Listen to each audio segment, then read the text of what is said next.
Hello! তো আজকে আমি চলে গিয়েছিলাম একটা সিঙ্গিং কনসার্টে। তো আগে আমি জানতাম না যে কে আসবে। তো ওখানে যাওয়ার পর আমি গিয়ে দেখতে পাই স্টেজে বড় করে লেখা আছে মৌসাম। তো আমি তো শুনে জাস্ট এক্সাইটেড হয়ে গেলাম যে মৌসামের গান আজকে আমি লাইভ শুনতে পারবো। তো দেখো একটু পরেই চালু হবে ওর গান।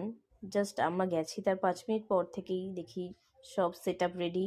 আর 5 মিনিটের মধ্যেই ও ঢুকবে, কাউন্টডাউন এক্ষুনি স্টার্ট হয়ে যাবে, তোমরা দেখতে